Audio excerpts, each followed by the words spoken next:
Hello everyone, मैं हूं पुरुषोत्तम कुशवाहा और आज की इस वीडियो लेक्चर में हम सॉल्व करने वाले हैं जीके कंपटीशन 2021 का पेपर, जो कि बहुत ही बढ़िया शानदार पेपर था। एक पैटर्न पर बहुत अच्छे तरीके से बनाया गया था। ये जिन्होंने टेस्ट दिया है उसके लिए तो सॉल्यूशन जरूरी ही है, साथ ही साथ जिन्होंने टेस्ट नहीं दिया है, जो कंपटीशन की तैयारी कर रहे हैं, उनके लिए भी ये सॉल्यूशन देखना बेहद जरूरी है, क्योंकि पेपर बहुत ही अच्छे पैटर्न पर बनाया गया था। बहुत ही सोच समझकर ये पेपर बनाया गया था। जैसा कंपटीशन में देखा जाता है वैसा ही पेपर बनाया गया है। तो आई होप आप लोग भी अगर तैयारी कर रहे हैं किसी कंपटीशन की, किसी एग्जाम की, तो भी देखें, और जिन्होंने ये पेपर दिया है वो भी देखें। इस वीडियो लेक्चर में मैं आपको सेट बी सॉल्व कराऊंगा। सेट बी इसलिए क्योंकि आपको पता होगा कि इसके 4 सेट थे, A B C and D, और आपको ये भी पता होगा कि किसी भी सेट में कोई भी अलग क्वेश्चन नहीं था, बस क्वेश्चन ऊपर नीचे कर दिए गए थे। तो सॉल्यूशन आप देख लीजिए, मैथ वगैरह के जो भी सॉल्यूशन है पहले आप इस वीडियो में देखिए। बाकी आपको आंसर की मिल जाएगी बहुत ही जल्दी, वहां से आप चेक कर पाएंगे कि हमारे क्वेश्चन कितने सही हैं और कितने गलत हैं। तो चलिए, सबसे पहले आपको पता है ये ग्रेड ए के लिए था, यानी कि 11th और 12th क्लास के लिए था। आगे बढ़ते हैं, सीधा क्वेश्चनों पर चलते हैं। सबसे पहला आपका क्वेश्चन था, यहाँ पर देखिए इंग्लिश और हिंदी दोनों में है। हालांकि मैं हिंदी में ही पढ़ूंगा क्योंकि टाइम बहुत ज़्यादा लगेगा अगर मैं दोनों लैंग्वेज पढ़ता हूँ तो, लेकिन उसका सॉल्यूशन आपको बताने की कोशिश करूंगा। सबसे पहला क्वेश्चन था, समीकरण x² + 2x - 143 बराबर 0 के मूलों के वर्गों का योग क्या है। वर्गों का योग ये आप लोगों ने 10th क्लास में पढ़ा होगा बहुत अच्छे से, तो वहां से ये क्वेश्चन था और इतना टफ पेपर नहीं था। ज्यादातर आपका 10th क्लास तक का लेवल रखा गया था आप लोगों के लिए। तो चलिए इसको सॉल्व कैसे करेंगे वो देखिए। यहाँ पर एक फॉर्मूला यूज होगा, α² + β² बराबर अल्फा प्लस बीटा का होल स्क्वायर -2 अल्फा + बीटा। इस फॉर्मूले से इसको आपको सॉल्व करना था। जब आप इसको सॉल्व करेंगे तो आपका आंसर निकल कर आएगा 290, यानी कि डी इसका सही आंसर रहेगा। मैं इसको सॉल्व इसलिए नहीं कर रहा हूं क्योंकि और भी बहुत सारे क्वेश्चन है, बहुत लंबी वीडियो हो जाएगी, इसीलिए मैंने फॉर्मूला बताया। बाकी आप सॉल्व कर सकते हैं क्योंकि आप इतनी छोटी क्लास में नहीं है। ठीक है, आगे बढ़ते हैं। देखिए अगला जो क्वेश्चन था सेकंड नंबर का, वहां पर दिया गया है दूसरे नंबर में 100 व 120 के बीच कितनी अभाज्य संख्या है। अभाज्य यानी प्राइम नंबर। प्राइम नंबर वो नंबर होती हैं जो या तो खुद से ही कटे या फिर 1 से। ठीक है, तो ऐसी कितनी संख्याएं 100 और 120 के बीच में, इनको आप आसानी से गिन सकते थे।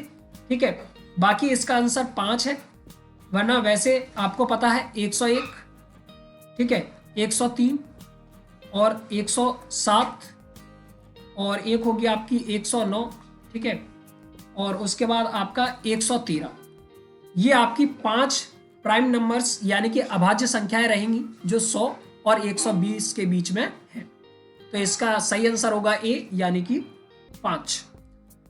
तीसरा क्वेश्चन देखें। तीसरे क्वेश्चन में दिया है बहुपद 2x³ + 5x² - 4x - 6 को 2x + 1 से भाग देने पर शेष फल यानी रिमाइंडर आपको निकालना है। रिमाइंडर निकालने के लिए आप यहां पर शेष फल प्रमेय यानी रिमाइंडर थ्योरम का यूज कर सकते थे, उससे बहुत ही जल्दी होगा। उसके लिए क्या करना पड़ता आपको, सबसे पहले यहां से 2x + 1 यहां से x की वैल्यू निकालते, यानी 2x + 1 बराबर 0 रखते। यहां से x की वैल्यू जब निकालते तो यहां पर आपका आता, ये यहां पर जाता तो -1/2। यहां से x की वैल्यू जब निकल कर आती तो आप इसको कहां पुट करते, इस पूरे समीकरण में, यानी इस पूरे बहुपद में, पोलिनोमियल में पुट करते, तो आपका आंसर आ जाता। यानी कि यहां से आपको आंसर मिलता, वो आपका होता शेष फल। इसे हम रिमाइंडर थ्योरम बोलते हैं, यानी शेषफल प्रमेय बोलते हैं, जिसके जरिए हम शेषफल बहुत जल्दी निकाल सकते हैं। तो इसका सही आंसर आता आपका बी। इसके बाद आगे बढ़ते हैं अगले क्वेश्चन पर। अगले क्वेश्चन को देखिए, 4th नंबर का क्वेश्चन है। दी गई आकृति में वृत्त का केंद्र O है तथा कोण ACB यानी ACB यानी कोण इसकी बात हो रही है, वो 40 डिग्री है। तब कोण AOB यानी कि AOB यानी इस वाले की कोण की बात हो रही है, ये कितना होगा आपसे पूछा गया है। ये एक सीधी सीधी थ्योरम पर बेस्ड है। थ्योरम कहती है कि किसी वृत्त की चाप यानी आर्क द्वारा, ये आर्क है यहां से यहां तक, इस आर्क द्वारा उसके केंद्र पर बना कोण, ये जो एंगल बन रहा है वो उसकी किसी परिधि पर बने कोण का दुगना होता है। यानी इस कोण का, यानी ये जो सी एंगल है उसका दुगना होगा कौन सा वाला, ये। यानी सीधा सीधा हम कह सकते हैं कि अगर ये 40 है तो ये 80 होगा। यानी इसका सही आंसर आपका 80 होगा। यानी कि आपका एंगल AOB 80 डिग्री का होगा। ठीक है, तो यहां पर ऑप्शन ऊपर दिए गए हैं, देखते हैं कहां पर है, डी ऑप्शन। यानी इसका सही ऑप्शन डी सही रहेगा। ठीक है, चलिए आगे बढ़ते हैं, अगले क्वेश्चन पर देखते हैं। 5वां क्वेश्चन था, किसी त्रिभुज के तीनों कोणों का अनुपात 2:3:5 है। इनमें से सबसे बड़े कोण की माप क्या होगी। सबसे बड़े कोण की माप निकालनी है तो सबसे पहले आपको यहां पर एंगल निकालने पड़ेंगे, उसके बाद ही आप बता पाएंगे कि बड़े कोण की माप क्या होगी, यानी बड़ा कोण कितने डिग्री का होगा। तो इसको सॉल्व करने के लिए आपको पता है किसी भी त्रिभुज के तीनों कोणों का योग 180 होता है। यहां पर अनुपात दिया है तो सबके साथ x यूज करेंगे, यानी कि 2x plus 3x plus 5x बराबर किसके होगा, 180 डिग्री के। 180 डिग्री के बराबर क्यों हो रहा है आप जानते हैं, क्योंकि ये आपके तीन कोण हैं और किसी भी त्रिभुज के तीनों कोणों का योग यानी कि जब जोड़ देते हैं तो 180 अंश होता है। तो इस तरह से जब इसको आप सॉल्व करेंगे तो यहां से x की जो वैल्यू निकल कर आएगी वो निकल कर आएगी आपकी 18 डिग्री। ठीक है, 18 डिग्री। जब x की वैल्यू 18 डिग्री है तो सबसे बड़ा कोण कौन सा होगा, 5 वाला। तो 5 का इसमें गुणा करेंगे तो फाइनल जो आंसर होगा वो आपका आएगा 90 डिग्री, क्योंकि 18 पंचे 90 होते हैं, इसीलिए आपका जो सबसे बड़ा कोण होगा वो 90 डिग्री का होगा और ऑप्शन बी पर है 90 डिग्री, तो इसीलिए इसका आंसर सही होगा बी, यानी कि 90 डिग्री। चलिए अगला देखते हैं। अगला क्वेश्चन दिया है 6वां, किसी आयत का विकर्ण उसकी छोटी भुजा से 3 गुना है, इसकी भुजाओं का अनुपात क्या होगा। देखिए आयत यानी रेक्टेंगल है, डायग्राम बना के चलो इसको देखते हैं हम। इस तरह से आयत होगा, हालांकि ये प्रॉपर नहीं बना है, आप लोग समझ सकते हैं। यहां पर देखिए इसका डायगोनल दिया गया है, डायगोनल की बात की गई है यानी विकर्ण की। चलिए मैं विकर्ण भी बना देता हूं।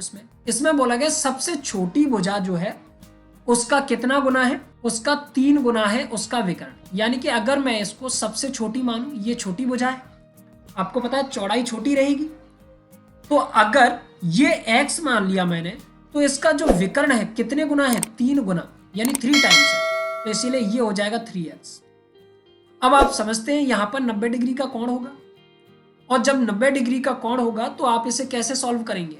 आपको क्या चाहिए, यहां पर ये वाली साइड चाहिए, यानी कि इसकी लंबाई। तो इसमें लगाएंगे पाइथागोरस प्रमेय। पाइथागोरस जो थ्योरम होती है वो क्या कहती है, कर्ण का वर्ग बराबर लंब का वर्ग प्लस आधार का वर्ग। ठीक है, यानी कि square of hypotenuse is equal to square of perpendicular plus square of base. इस तरह से आपका फॉर्मूला होता है, तो उसी फॉर्मूले से यहां पर आपको निकालना पड़ेगा। तो जब आप पाइथागोरस थ्योरम लगाएंगे तो कुछ इस तरह से लगाएंगे, 3x का होल स्क्वायर बराबर हो जाएगा x स्क्वायर, और इसको आप कुछ भी मान सकते हैं, ब्रेथ मान सकते हैं, बी स्क्वायर मान सकते हैं। तो इस फॉर्मूले से बी स्क्वायर यानी कि बी की वैल्यू निकलेगी। तो जब आप इसको सॉल्व करेंगे तो आपका आंसर आएगा 2√2x, यानी कि आपकी जो लंबाई है वो आएगी 2√2x। अब देखिए आपके पास साइड है, आपसे पूछा क्या गया, भुजाओं का अनुपात, यानी लंबाई और चौड़ाई का अनुपात। देखिए लंबाई ये रही और चौड़ाई ये रही, अनुपात कैसे निकालेंगे, 2√2x अनुपात x। देखिए x से x खत्म हो जाएगा तो आपका आंसर आएगा 2√2 अनुपात 1। ये आपका आंसर हो जाएगा, जो कि आपको डी ऑप्शन पर देखने को मिल रहा है, यानी इसका आंसर होगा डी। यहाँ पर एक पर भी नहीं है, इसका मतलब इसका आंसर सही होगा डी। चलिए आगे बढ़ते हैं। सातवें क्वेश्चन को देखते हैं। सातवें क्वेश्चन में बताया गया है कि एक घन यानी कि एक क्यूब है का आयतन 512 सेंटीमीटर क्यूब है। इसका संपूर्ण क्षेत्रफल क्या होगा। देखिए संपूर्ण क्षेत्रफल पूछा गया है। पहली बात तो यहाँ पर आयतन दिया गया है। आपको पता है संपूर्ण क्षेत्रफल निकालने के लिए साइड की जरूरत होगी, तो वो हम कहाँ से निकालेंगे, इस आयतन की मदद से, यानी वॉल्यूम की मदद से।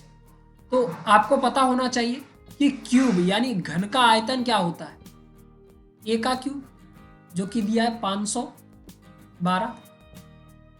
जब क्यूब हटाएंगे तो ए बराबर होगा हमारा क्यूब रूट 512। तो ए हमारा कितना आ जाएगा यहाँ से 8 सेंटीमीटर, क्योंकि सेंटीमीटर में चल रहा है। देखिए यहाँ पर भी सेंटीमीटर में दिया है, तो 8 सेंटीमीटर हमारी ए आ गई। अब हमें क्या करना है, इसका संपूर्ण पृष्ठीय क्षेत्रफल निकालना है, यानी कि इसके टोटल सरफेस एरिया को फाइंड करना है। तो इसके लिए फॉर्मूला होता है आपका 6a²।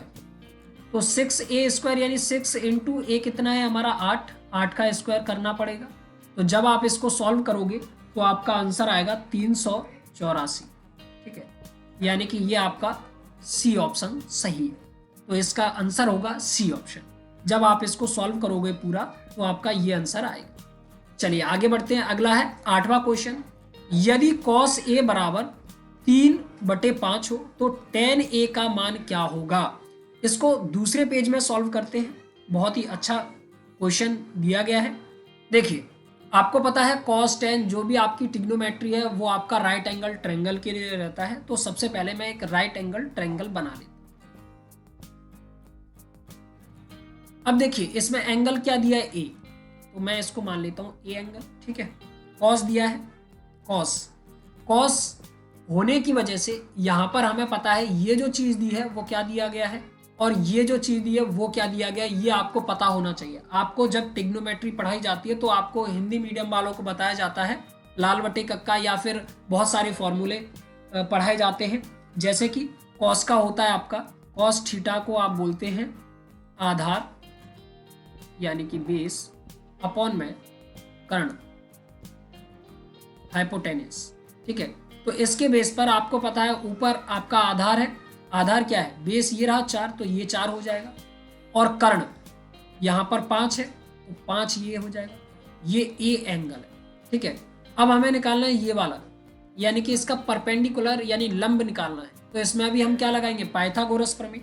और पाइथागोरस प्रमेय से इसे निकाल लेंगे तभी हम tan बता पाएंगे, क्योंकि tan a की वैल्यू पूछी गई है और tan क्या होता है, लंब बटे आधार।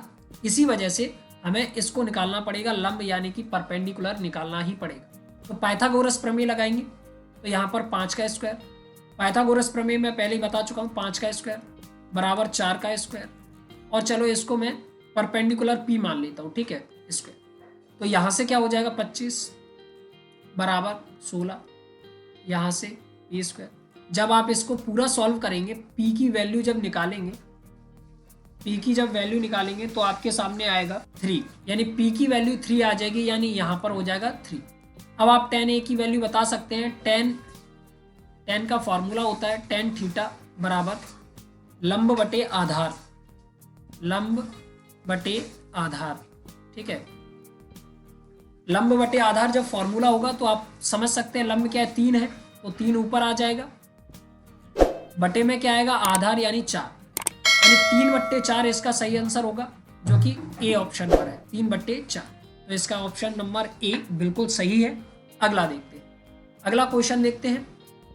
क्वेश्चन नंबर 9 है, यदि प्रेक्षणों x, x+2, x+4, x+6 का समांतर माध्य 12 है, यानी मीन दिया है, तो x का मान निकालें। केवल x का मान निकालना है, आपको मीन दे दिया है। 10th क्लास में आप लोगों ने पढ़ा होगा कि किस प्रकार से मीन निकाला जाता है, यानी माध्य निकाला जाता है। जितना भी डेटा दिया गया है उसको जोड़ दीजिए, यानी कि फॉर्मूला होगा x plus x+2 plus x+4 plus x+6। जितना भी डेटा दिया है सबको जोड़ देते हैं और उसे डिवाइड करते हैं किससे, नंबर ऑफ डेटा, यानी कितनी चीजें दी गई हैं। जैसे 1 2 3 4, तो इसमें डिवाइड देंगे हम 4 से। जब आप इसको पूरा सॉल्व करेंगे तो यहाँ से x की वैल्यू निकल कर आएगी आपके सामने 9, यानी x की वैल्यू आपकी सही निकल कर आएगी 9। तो इसका आंसर होगा सी यानी कि 9। आप इसको सॉल्व करके देखेंगे, मैं इसलिए नहीं कर रहा हूँ क्योंकि वीडियो बहुत ज़्यादा लंबी हो जाएगी। हालांकि इसके बाद ऐसे क्वेश्चन हैं जिनको हमें ज़्यादा समझना नहीं है, डायरेक्ट उनके आंसर ही देखते हैं। चलिए अगले क्वेश्चन को देखते हैं। अगला क्वेश्चन दिया गया है, क्वेश्चन नंबर 10 है, निम्न में से कौन सी घटना प्रायिकता नहीं हो सकती। प्रायिकता यानी प्रोबेबिलिटी। एक बात याद रखना, प्रोबेबिलिटी कभी भी 1 से बड़ी नहीं हो सकती और 0 से छोटी नहीं हो सकती। यानी इन ऑप्शनों में कोई ना कोई ऐसा नंबर होगा जो या तो 1 से बड़ा होगा या 0 से बहुत ज़्यादा छोटा होगा। तो उसी आंसर को हमें टिक करना है, क्योंकि यहाँ पर पूछा गया है कौन सी नहीं हो सकती। तो देखिए 2/3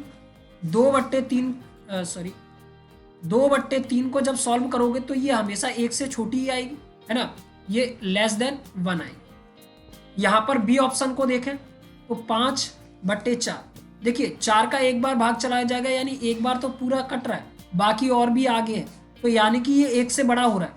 तो यानी कि इसका आंसर होगा आपका बी, ऑप्शन नंबर बी आपका सही आंसर है। 15% परसेंट वाला हो सकता है, प्रोबेबिलिटी परसेंट में हो सकती है, लेकिन 102% नहीं हो सकता, क्योंकि आपको पता है 102% का मतलब है 1 से बड़ा हो जाना। तो 1 से बड़ी कोई भी प्रोबेबिलिटी नहीं हो सकती। और 0.7 आपको पता है 1 से छोटा है और 0 से बड़ा है, तो ये भी प्रोबेबिलिटी हो सकती है। कौन सी नहीं हो सकती? बी ऑप्शन वाली नहीं हो सकती, क्योंकि ये 1 से बड़ी है। अगला क्वेश्चन देखते हैं 11वां। देखिए इसमें मैचिंग दी गई है, मैथ का टॉपिक यहीं तक था जो कि खत्म हो चुका है। तो देखिए हड़प्पा को मिलाएंगे हम रावी से, हड़प्पा रहेगा आपका रावी से, ठीक है। उसके बाद आपका कालीबंगा, कालीबंगा आपका घग्गर से मिलेगा, ठीक है। लोथल, लोथल आपका मिलेगा भोगवा नदी से, ठीक है। और जो रोपड़ है वो सतलज नदी से। तो इसके ऑप्शन क्या है? देखिए 32-14 है ना, तो ऑप्शन देखते हैं क्या दिए गए हैं। 32-14 कहाँ पर दिया गया, उसी को हम टिक करेंगे। देखिए 32-14 ये बी ऑप्शन आपका सही रहेगा, ठीक है। तो इसका आंसर रहेगा बी। चलिए अगला क्वेश्चन है 12वें क्वेश्चन पर पूछा गया था गौतम बुद्ध का जन्म कब हुआ था, ठीक है। ये आपको याद रखना है। इसका ऑप्शन नंबर ए सही है, 563 ईस्वी पूर्व, ठीक है। प्रश्न नंबर 13, जैन धर्म के 23वें तीर्थंकर कौन थे, ठीक है। देखिए 23वें जो थे वो आपके पार्श्वनाथ थे और 24वें महावीर स्वामी जी, ठीक है। तो 23वें जो थे वो आपके पार्श्वनाथ थे। अगला क्वेश्चन देखते हैं, प्रश्न नंबर 14, सांची का स्तूप किसने बनवाया, हु बिल्ड द सांची स्तूप, ठीक है। इस क्वेश्चन को भी देखें, ये भी बहुत अच्छा क्वेश्चन है। इसका सही आंसर होगा डी यानी अशोक, अशोक ने सांची के स्तूप बनवाए थे। अगला क्वेश्चन देखें, क्वेश्चन नंबर 15, तुजुक ए बाबरी किस भाषा में लिखी गई थी। सबसे पहले तो ये बात कि तुजुक ए बाबरी किसके बारे में है, ये बाबर के बारे में, ठीक है। तो ये आपकी तुर्की भाषा में लिखी गई थी, बाद में इसके ट्रांसलेशन हुए, ठीक है। अगला क्वेश्चन देखते हैं। अगला क्वेश्चन है प्रश्न नंबर 16, मंगल पांडे की घटना कहाँ घटित हुई थी। देखिए ये क्वेश्चन थोड़ा सा अटपटा लग सकता है आप लोगों को। Where did Mangal Pandey incident take place, ये आपका बैरकपुर बंगाल में हुआ था। आपको पता है 1857 की जो क्रांति थी उसमें मंगल पांडे की मेन भूमिका थी, बहुत ज्यादा भूमिका रही, वहीं से उस क्रांति की शुरुआत मानी जाती है। तो मंगल पांडे कहाँ पर थे और कहाँ पर वो घटना हुई थी, वो हुई थी बैरकपुर बंगाल में, ठीक है। तो बैरकपुर में वहां पर यह घटना हुई थी, इसीलिए इसका ऑप्शन नंबर बी बिल्कुल सही है। अगला क्वेश्चन है प्रश्न नंबर 17, लोकनायक के नाम से किसे जाना जाता है, हु नॉन एज लोकनायक। इसका सही आंसर होगा सी, जयप्रकाश नारायण।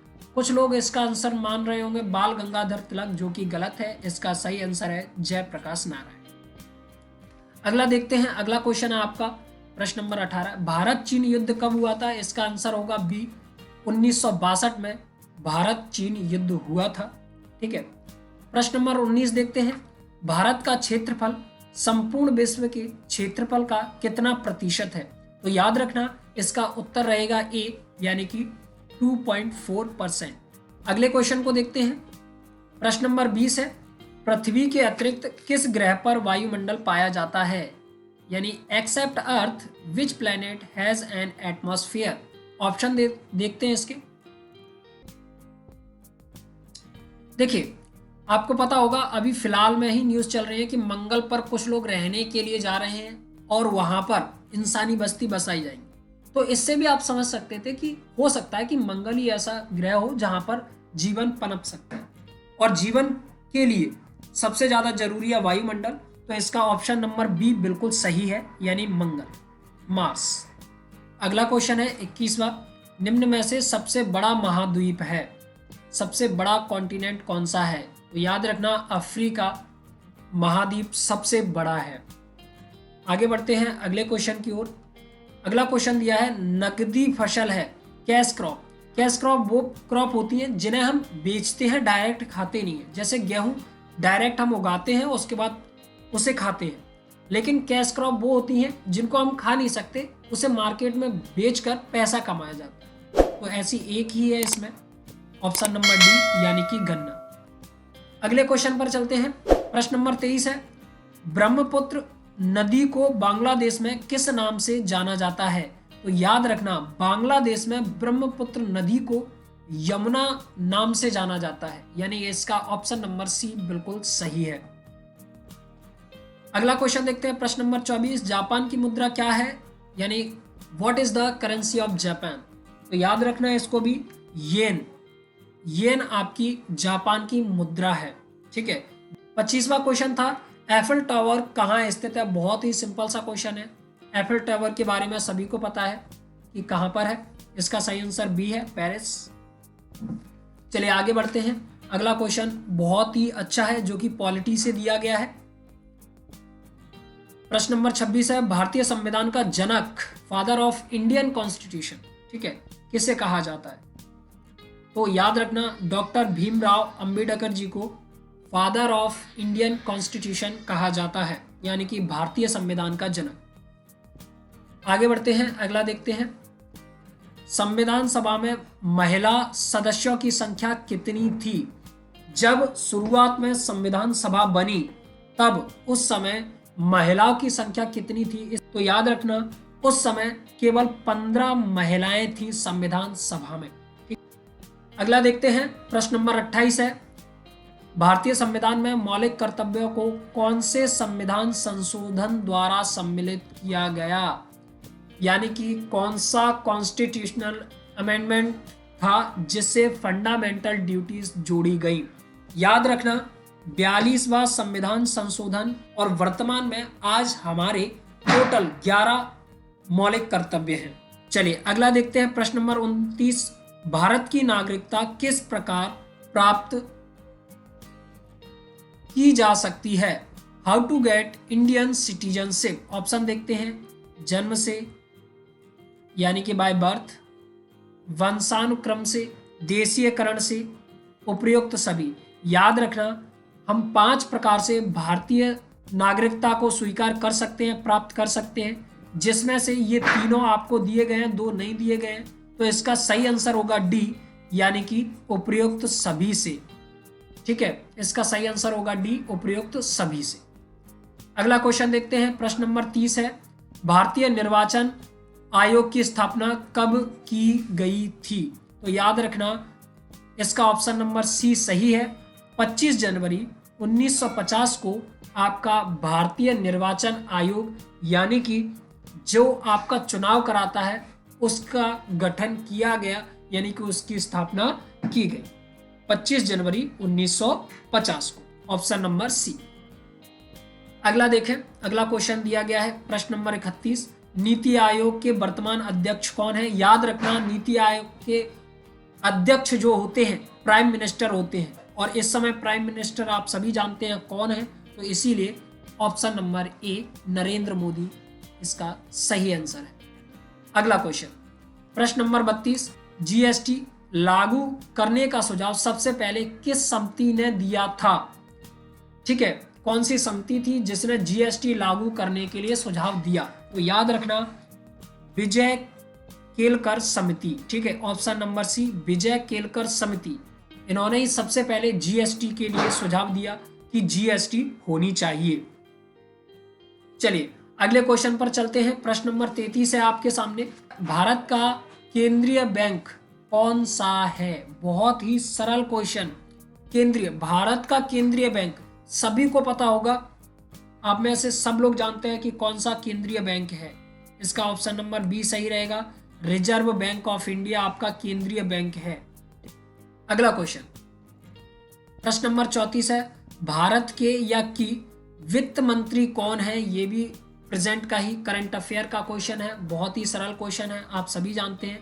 निर्मला सीतारमण जी जो हैं वो आपकी वित्त मंत्री हैं, यानी ऑप्शन नंबर डी आपका सही है। अगला है प्रश्न नंबर 35। वर्तमान में भारत की राष्ट्रीय आय में सर्वाधिक योगदान किस क्षेत्र का है? याद रखना, कृषि में सबसे ज्यादा लोग बाग लगे हुए हैं, सबसे ज्यादा श्रम वहीं पर लगा है, लेकिन फिर भी कृषि आपका राष्ट्रीय आय में इतना योगदान नहीं देती है जितना कि तृतीयक क्षेत्र देता है। यानी कि आपका जो टर्सरी सेक्टर है वो सबसे ज्यादा योगदान देता है। प्राथमिक, द्वितीयक, तृतीयक, ये 3 क्षेत्र होते हैं आपके, ठीक है। अर्थव्यवस्था में ये आपके 3 क्षेत्र हैं और इन 3 क्षेत्रों को आप लोगों ने 10th क्लास में बहुत अच्छे से पढ़ा होगा। तो उसके अकॉर्डिंग तृतीयक क्षेत्र यानी कि सेवा क्षेत्र सबसे ज्यादा योगदान देता है आपका राष्ट्रीय आय में। चलिए अगला क्वेश्चन देखते हैं। प्रश्न नंबर 36 आपको दिया गया है। दूरी मापने की सबसे बड़ी इकाई, the largest unit of measurement distance is. तो याद रखना, प्रकाश वर्ष खगोलीय दूरी को नापती है, लेकिन उससे भी बड़ी एक और इकाई है जिसे हम बोलते हैं पारसे। सबसे बड़ी जो दूरी को मापने की इकाई है वो है आपकी पारसे, ठीक है। तो ऑप्शन नंबर ए बिल्कुल सही है। अगला क्वेश्चन देखते हैं। प्रश्न नंबर 37 है आपका। विद्युत विभव का एसआई मात्रक क्या होता है? देखिए, विद्युत विभव का एसआई मात्रक अगर आपको याद है तो बहुत बढ़िया है, अन्यथा आप फॉर्मूले से भी निकाल सकते थे। विभव को हम V से डिनोट करते हैं। V इक्वल टू होता है आपका W अपॉन Q। तो यहाँ से आपको पता है W यानी कार्य का होता है जूल, बटे में क्या आ जाएगा Q, यानी कि Q आपका चार्ज है, चार्ज का होता है कूलम। तो इसका सही आंसर होगा जूल पर कूलम, जो कि आपको C पर दिखाई दे रहा है, जूल पर कूलम। ऑप्शन नंबर सी बिल्कुल सही है। अगले क्वेश्चन को देखते हैं। प्रश्न नंबर 38 आपके सामने है। एक वस्तु का वेग 20 मीटर पर सेकंड तथा त्वरण 5 मीटर पर सेकंड स्क्वायर से चलना प्रारंभ करता है। कितने समय बाद इसका वेग 50 मीटर पर सेकंड हो जाएगा? देखिए, इसके लिए एक बहुत ही बढ़िया फॉर्मूला है, ये आपके गति के सूत्र हैं उनमें से है। यहां पर एक फॉर्मूला होगा, यूज होगा, v is equal to u plus at। आप देख सकते हैं v यानी कि फाइनल वेलोसिटी, ठीक है, यानी अंतिम वेग 50 मीटर पर सेकंड, ठीक है। u इनिशियल वेलोसिटी यानी प्रारंभिक वेग यहां पर दे रखा है 20 मीटर पर सेकंड। a यानी कि त्वरण एक्सेलरेशन आपको दे रखी है यहां पर 5 मीटर पर सेकंड स्क्वायर। आपको क्या निकालना है? समय, कितने समय बाद, तो समय यहां से t निकल आएगा, तो यहां पर 6 सेकंड इसका सही आंसर होगा, जो कि आपको बी ऑप्शन पर देखने को मिल रहा है, ठीक है। तो बी ऑप्शन इसका बिल्कुल सही रहेगा, 6 सेकंड।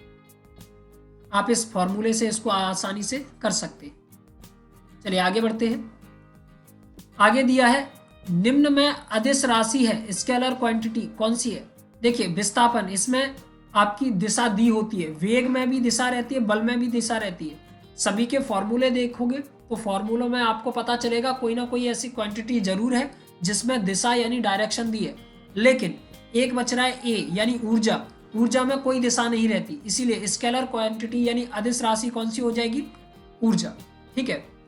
अगला है प्रश्न नंबर 40। 0.1 अश्व शक्ति बराबर होगी।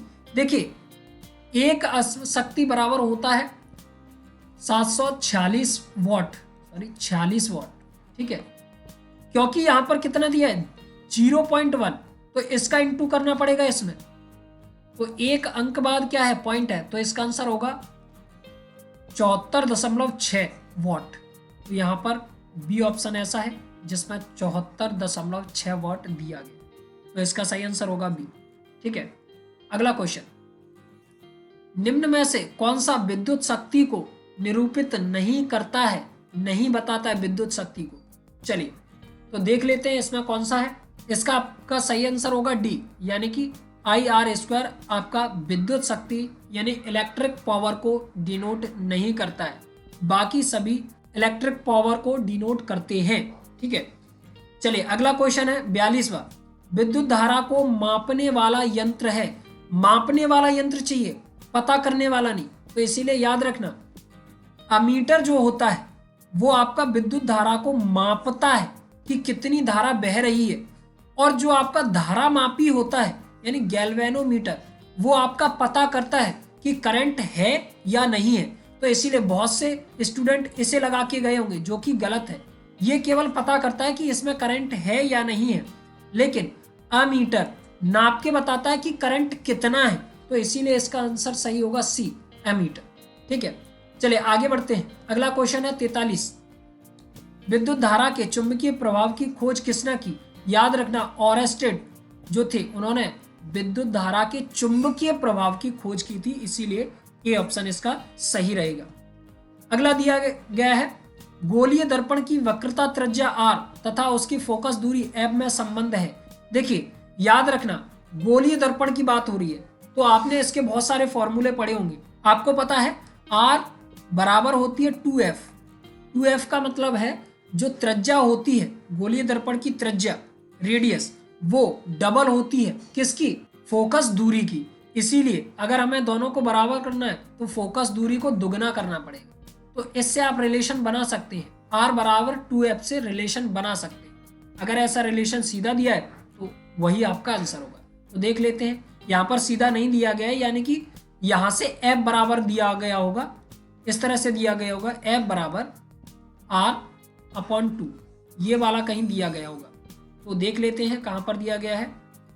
f बराबर ये d, इसका सही ऑप्शन होगा डी। देखिए इसको ऐसे करके लिख दिया गया है, f बराबर 1/2, इस तरह से लिख दिया गया। बात यही है, दोनों एक ही है, तो इसका ऑप्शन नंबर डी बिल्कुल सही है।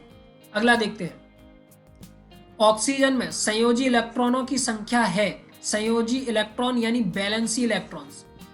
देखिए आप बैलेंसी इलेक्ट्रॉन निकालना जानते होंगे, ये 9th क्लास का टॉपिक है। 9th क्लास से आप सीखते चले आए हैं कि बैलेंसी इलेक्ट्रॉन कैसे निकालते हैं। पूरा इस तरह से आप डायग्राम बनाते हैं, इलेक्ट्रॉन भरते हैं, उस तरह से आप लोगों ने निकालना सीखा हो। तो मैं डायरेक्ट आंसर बता रहा हूँ, इसका आंसर रहेगा आपका सी, यानी कि 6। ठीक है, 6 इसका आंसर बिल्कुल सही है।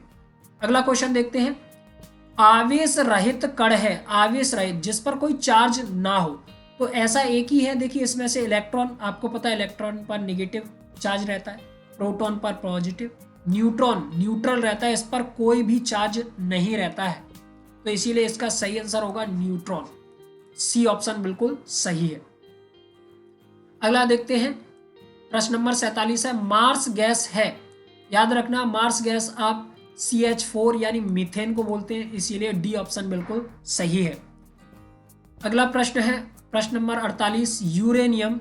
यूरेनियम में यहाँ पर लिखकर भी दिखाया गया है आपका यूरेनियम। ठीक है, न्यूट्रॉनों की संख्या है। देखिए न्यूट्रॉनों की संख्या कैसे निकाल सकते हैं, आपको पता है ये जो 235 दिया गया है वो यूरेनियम का एटॉमिक मास है, भार दिया गया है, और जो यहाँ पर दिया गया है वो इलेक्ट्रॉनों की संख्या रहती है। ये 9th क्लास का टॉपिक है, वहां से आप समझ सकते हैं।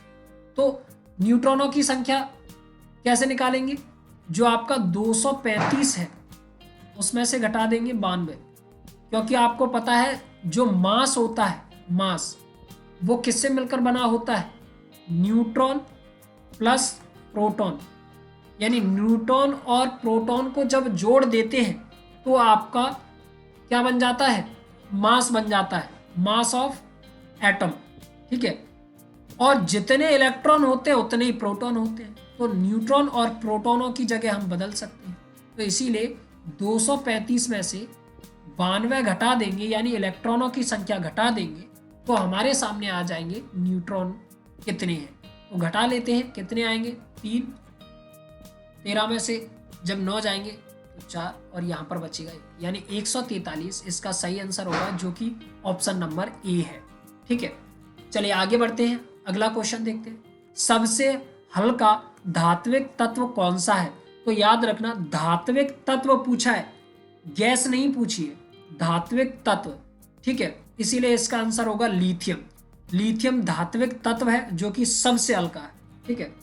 अगला क्वेश्चन देखिए, प्रबलतम अम्ल कौन सा है, यानी कि स्ट्रॉन्गेस्ट एसिड कौन सा है। देखिए यहाँ पर कुछ वैल्यू दी गई है, तो याद रखना पीएच स्केल के अकॉर्डिंग जितना हम नीचे जाएंगे उतना ही स्ट्रॉन्ग आपका कौन सा होगा, एसिड होगा। तो इसमें सबसे कम कौन सी वैल्यू है, 3.5, इसीलिए सही आंसर कौन सा होगा इसका, आपका 3.5। चलिए अगला क्वेश्चन देखते हैं। बॉक्साइड एक अयस्क है, bauxite is an ore of, याद रखना एल्यूमिनियम का है, यानी कि ऑप्शन नंबर सी। एल्यूमिनियम का जो अयस्क है वो बॉक्साइड है। अयस्क, गैंग और खनिज ये आप लोग 10th क्लास में पढ़ चुकी है, ठीक है। आगे देखिए प्रश्न नंबर 52 है, कपूर को किस विधि द्वारा शुद्ध किया जाता है। कपूर को एक स्पेशल विधि जिसे हम कहते हैं ऊर्ध्वपातन यानी सब्लिमेशन मेथड से शुद्ध किया जाता है, क्योंकि कपूर सॉलिड से यानी कि ठोस अवस्था से सीधी गैसीय अवस्था में बदल जाता है। इसी विधि को हम कहते हैं ऊर्ध्वपातन विधि, ठीक है। तो इसका ऑप्शन नंबर ई बिल्कुल सही है। अगला है विटामिन सी का रासायनिक नाम क्या है। याद रखना विटामिन सी का रासायनिक नाम एस्कॉर्बिक अम्ल है, यानी एस्कॉर्बिक एसिड विटामिन सी का नाम है, ठीक है। अगला देखिए, अगला बहुत ही सरल क्वेश्चन जो कि 9th क्लास से सीधा सीधा है और बहुत ज्यादा पूछा जाने वाला क्वेश्चन है। कोशिका की आत्महत्या की थैली किसे कहा जाता है। सुसाइड बैग ऑफ सेल किसे कहा जाता है। याद रखना लाइसोसोम। लाइसोसोम क्या है, अपने आप में फट जाता है और इसी वजह से सारी की सारी जो कोशिका होती है वो मर जाती है, इसीलिए इसे आत्महत्या की थैली कहा जाता है। अगला क्वेश्चन है 55, मानव शरीर की सबसे लंबी हड्डी कौन सी है। याद रखना लंबी हड्डी आपकी जांघ में पाई जाती है जिसका नाम है फीमर, ठीक है। तो फीमर कहाँ है, ऑप्शन नंबर डी बिल्कुल सही है। फीमर आपकी सबसे लंबी हड्डी है, वो भी किसकी, इंसान की, ठीक है। और ये कहाँ पाई जाती है, जांघ में पाई जाती है। चलिए अगला क्वेश्चन है प्रश्न नंबर 56, मानव शरीर में रक्त का शुद्धिकरण कहाँ होता है। बहुत ही सरल क्वेश्चन, प्यूरिफिकेशन ऑफ ब्लड कहाँ होता है। याद रखना वृक्क यानी किडनी में प्यूरिफिकेशन होता है।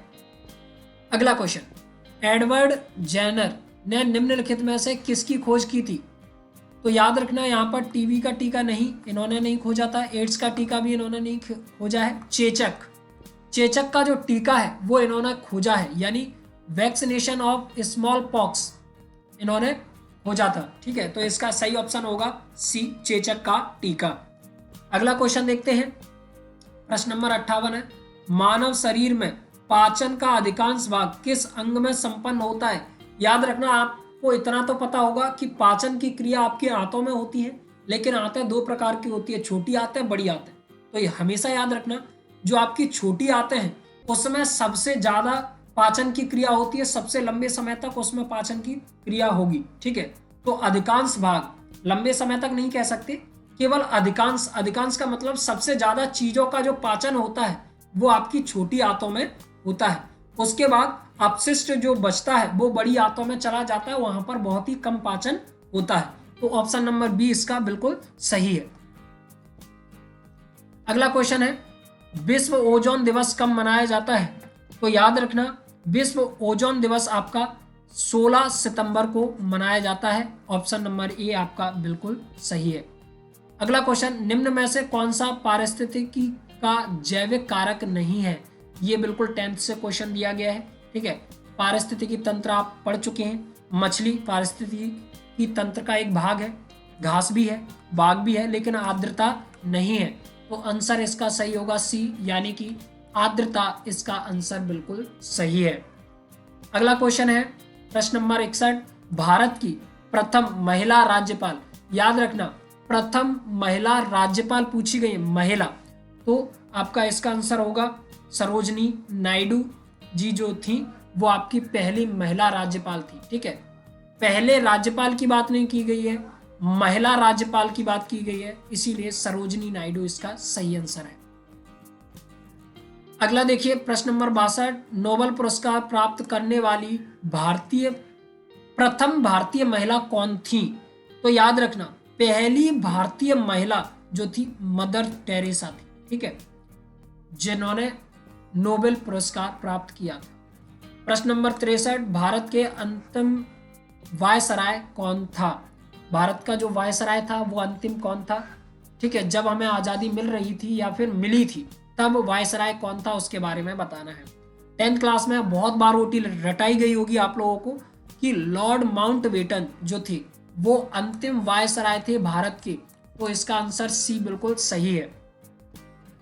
अगला क्वेश्चन दिया गया है, स्टैचू ऑफ यूनिटी की ऊंचाई क्या थी या क्या है? ठीक है, आंसर है इसका 182 मीटर। ठीक है, 182 मीटर ऊंचाई किसकी है? स्टैचू ऑफ यूनिटी की। ठीक है, अगला प्रश्न है, प्रश्न नंबर 65 है, भारत का सबसे लंबा राष्ट्रीय राजमार्ग कौन सा है? राष्ट्रीय राजमार्ग आपसे पूछा, वो भी सबसे लंबा, तो याद रखना NH44 जो है सबसे लंबा राष्ट्रीय राजमार्ग है, तो ऑप्शन नंबर सी इसका बिल्कुल सही है। अगला क्वेश्चन है प्रश्न नंबर 66, विश्व की सबसे लंबी नदी कौन सी है? तो याद रखना नील नदी जो है विश्व की सबसे लंबी नदी है। ठीक है, अगले क्वेश्चन पर चलते हैं। प्रश्न नंबर 67 है, एशिया का सबसे बड़ा रेगिस्तान, याद रखना एशिया का, विश्व का नहीं पूछा गया, केवल एशिया का पूछा गया, तो याद रखना एशिया का सबसे बड़ा रेगिस्तान जो है वो है गोबी। ठीक है, गोबी है, ना कि सहारा। कुछ लोग सहारा रेगिस्तान लगा के गए होंगे। अगला क्वेश्चन है, स्पेन का राष्ट्रीय चिन्ह है। ठीक है, स्पेन का राष्ट्रीय चिन्ह आपको बताना है। The national symbol of Spain is, तो याद रखना इसका ऑप्शन नंबर बी बिल्कुल सही है, ईगल जो है वो स्पेन का राष्ट्रीय चिन्ह है। ठीक है, प्रश्न नंबर 69 देखें, भारत रत्न प्राप्त करने वाले प्रथम व्यक्ति कौन है? तो याद रखना सबसे पहले जो भारत रत्न मिला था वो मिला था डॉक्टर राधा कृष्णन सर्वपल्ली को, इसीलिए इसका ऑप्शन नंबर डी बिल्कुल सही है। ठीक है, चलिए अगले क्वेश्चन पर चलते हैं। पृथ्वीराज रासो पुस्तक के लेखक हैं, लेखक ही आपसे पूछे, तो याद रखना चंद्रवरदाई जो है उन्होंने पृथ्वीराज रासो पुस्तक लिखी है, तो ऑप्शन नंबर सी इसका बिल्कुल सही है। अगला क्वेश्चन है, लाल किले को यूनेस्को की सूची में कब शामिल किया गया था? इसका सही आंसर है आपका 2007। अगला क्वेश्चन है प्रश्न नंबर 72, कंप्यूटर की मेमोरी की सबसे छोटी इकाई क्या है? कंप्यूटर की मेमोरी की सबसे छोटी इकाई होती है बिट, बिट से मिलकर बनता है बाइट, बाइट से केबी, केबी से एमबी, इस तरह से ये चलता है, तो इसका ऑप्शन नंबर ए बिल्कुल सही है, बिट, सबसे छोटी इकाई आपकी बिट है। आगे देखते हैं, आगे आपका कंप्यूटर से ही एक और क्वेश्चन है। प्रश्न नंबर 73, इंटरनेट की शुरुआत कहाँ से हुई थी? तो याद रखना अमेरिका वो स्थान है जहां से इंटरनेट की शुरुआत हुई थी। अगला क्वेश्चन फिर से कंप्यूटर से ही है, 74, VDU का पूर्ण रूप क्या है? तो याद रखना विजुअल डिस्प्ले यूनिट, ये इसका पूरा फॉर्म होता है, जो कि ऑप्शन नंबर ए पर है, विजुअल डिस्प्ले यूनिट, यानी कि ये डिस्प्ले का एक प्रकार है। जैसे आपके कंप्यूटर की डिस्प्ले होती है, मोबाइल की डिस्प्ले होती है, वैसे ही ये डिस्प्ले का प्रकार है। बहुत तरह की डिस्प्ले आती हैं जैसे कि LCD वगैरह, तो उसमें से ये एक प्रकार है। अगला क्वेश्चन है फिर से कंप्यूटर से 75 पर, कंप्यूटर प्रिंटर किस प्रकार का डिवाइस है? प्रिंटर, याद रखना प्रिंटर आपका आउटपुट डिवाइस है, तो इसीलिए बी ऑप्शन इसका सही रहेगा। ठीक है, आउटपुट डिवाइस है जिससे हम आउटपुट लेते हैं, इनपुट जिससे हम इनपुट दें, अपनी बात कंप्यूटर को बताएं, जैसे कि कीबोर्ड, माउस, ये इनपुट है। प्रिंटर, स्क्रीन यानी कि आपका डिस्प्ले, मॉनिटर, वो आपका आउटपुट डिवाइस है। ठीक है, चलिए अगला क्वेश्चन MPGK से, प्रश्न नंबर 76, वर्तमान में मध्य प्रदेश में कितने जिले हैं? 52 जिले इसका बिल्कुल सही आंसर है। ठीक है, प्रश्न नंबर 77, मध्य प्रदेश में कपास अनुसंधान केंद्र कहाँ स्थित है? कपास अनुसंधान केंद्र, ठीक है, तो याद रखना खरगोन में आपका कपास अनुसंधान केंद्र है। ठीक है, अगला क्वेश्चन देखते हैं, मध्य प्रदेश में कितने हवाई अड्डे हैं? अंतरराष्ट्रीय हवाई अड्डे, हवाई अड्डे तो और भी होंगे, अंतरराष्ट्रीय, इंटरनेशनल। ठीक है, तो याद रखना केवल 2 ही हैं, बी ऑप्शन इसका सही है, केवल 2 इंटरनेशनल एयरपोर्ट्स हमारे मध्य प्रदेश में है। चलिए आगे बढ़ते हैं, अगला क्वेश्चन देखते हैं। अगला क्वेश्चन है क्वेश्चन नंबर 79। मध्य प्रदेश की सीमा किस राज्य से सबसे कम लगती है? यानी कि कौन सा राज्य है जिससे सबसे कम सीमा मध्य प्रदेश की लगती है? तो ऐसा एक ही राष्ट्र है, गुजरात, यानी ऑप्शन नंबर डी इसका बिल्कुल सही है। गुजरात से सबसे कम सीमा लगती है मध्य प्रदेश की। प्रश्न नंबर 80, निम्न में से कौन सी नदी यमुना नदी से नहीं मिलती है? तो याद रखना सोन नदी, इन सब में से सोन नदी आपकी यमुना नदी से नहीं मिलती है, बाकी ये सभी की सभी यमुना नदी की सहायक नदियां हैं, यानी कि उसमें मिलती हैं। अगला क्वेश्चन देखते हैं, प्रश्न नंबर 81, तानसेन समारोह कहाँ आयोजित होता है? आपको पता होगा तानसेन जी की जो समाधि है वो कहाँ है, उसके अनुसार ही ये तानसेन समारोह आयोजित किया जाता है। इसका ऑप्शन होना चाहिए आपका ग्वालियर, तो पहले पर है भिंड जो कि गलत है, और ऑप्शन देखते हैं बी पर है ग्वालियर। ठीक है, तो बी इसका आंसर बिल्कुल सही रहेगा। ठीक है, अगला है चंदेरी का किला किस जिले में स्थित है? ठीक है, यानी कि जो चंदेरी का किला है वो कहाँ पर है? वो आपका अशोकनगर जिले में स्थित है, यानी कि ए ऑप्शन इसका सही है। अगला क्वेश्चन है 83, सोनगिरी के प्रसिद्ध मंदिर किस धर्म से संबंधित हैं? याद रखना सोनगिरी की जो मंदिर हैं वो जैन धर्म के हैं, तो इसीलिए जैन धर्म, डी ऑप्शन इसका बिल्कुल सही रहेगा। ठीक है, अगला क्वेश्चन है 84 पर, श्योपुर को कब जिला बनाया गया? श्योपुर जो है जिला कब बना, इसका आपको बताना है। तो याद रखना 25 मई 1998। ठीक है, 25 मई 1998 को श्योपुर को जिला बनाया गया, इससे पहले ये जिला नहीं था। अगला क्वेश्चन देखते हैं, प्रश्न नंबर 85, मध्य प्रदेश का कौन सा जिला मृदा अपरदन से सर्वाधिक ग्रस्त है? यानी कि सॉइल इरोजन सबसे ज्यादा कहाँ होता है? तो याद रखना मुरैना जिला। ठीक है, सी ऑप्शन इसका बिल्कुल सही है, मुरैना जिला सबसे ज्यादा प्रभावित है सॉइल इरोजन यानी कि मृदा अपरदन से। अगला क्वेश्चन है प्रश्न नंबर 86, कैप्टन रूप सिंह स्टेडियम का संबंध है? याद रखना क्रिकेट, कैप्टन रूप सिंह स्टेडियम जो है उसमें क्रिकेट के लिए है, ऑप्शन नंबर ए इसका बिल्कुल सही है।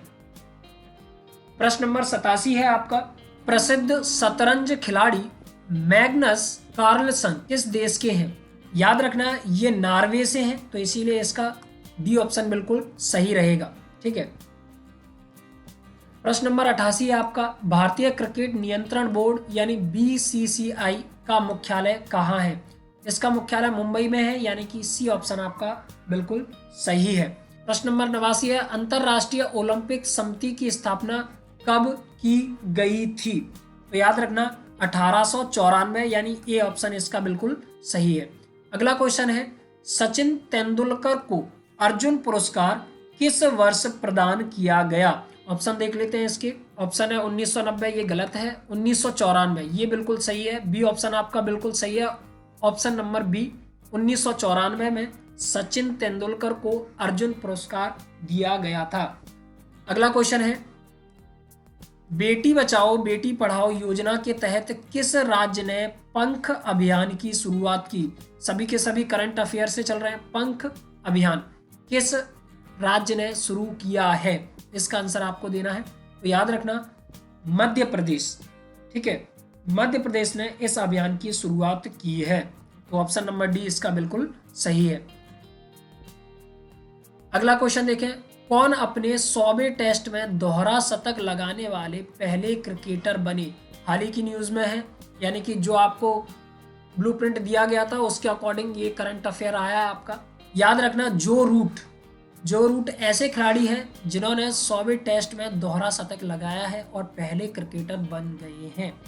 ठीक है, अगला क्वेश्चन, किसे केंद्रीय रिजर्व पुलिस बल यानी कि CRPF का नया महानिदेशक नियुक्त किया गया है? अभी की बात है, तो इसीलिए आपको पता होना चाहिए कि किसे नियुक्त किया गया है।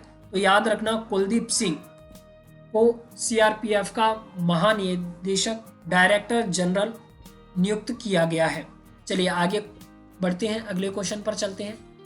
प्रश्न नंबर 94 पर है, भारत के 68वें ग्रैंड मास्टर कौन बने हैं? ठीक है, कौन से 68वें ग्रैंड मास्टर, ठीक है। तो याद रखना अर्जुन कल्याण, ठीक है, Arjun Kalyan option number A, Arjun Kalyan 68वें ग्रैंड मास्टर बने हैं। अगला क्वेश्चन देखिए, क्वेश्चन नंबर 95, संयुक्त राज्य अमेरिका ने 4 जुलाई 2021 को अपना कौन सा स्वतंत्रता दिवस मनाया।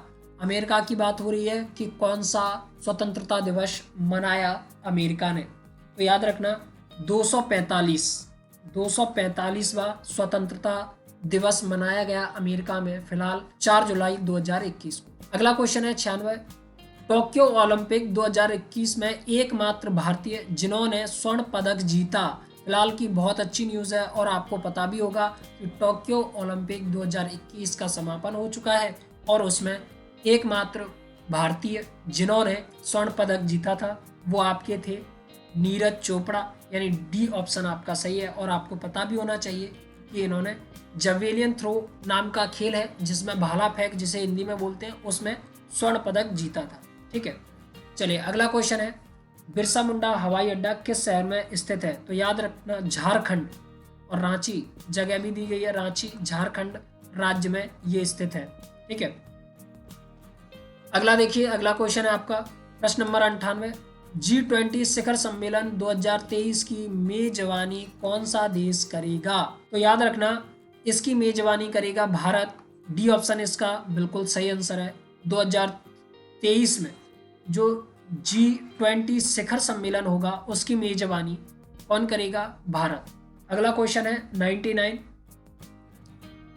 यूएस ओपन 2021 में पुरुष एकल का खिताब किसने जीता, यानी कि मेंस सिंगल टाइटल, ठीक है। यूएस ओपन 2021 किसको मिला। तो याद रखना इसका आंसर है डेनियल मेदवेदेव। प्रश्न नंबर 100 है लास्ट क्वेश्चन, प्रधानमंत्री नरेंद्र मोदी के नए सलाहकार कौन बने। तो याद रखना अमित खरे, ठीक है, अमित खरे नए सलाहकार बने हैं जो कि प्रधानमंत्री नरेंद्र मोदी के नए सलाहकार। इस तरह से आपका ये पूरा सेट था, इसके बेस पर ही और भी सेट थे, उसको भी आप चेक कर सकते हैं। बाकी आपको बहुत जल्दी सारे सेट की आंसर की मिल जाएगी। चलिए मिलते हैं किसी और वीडियो में, तब तक के लिए नमस्कार।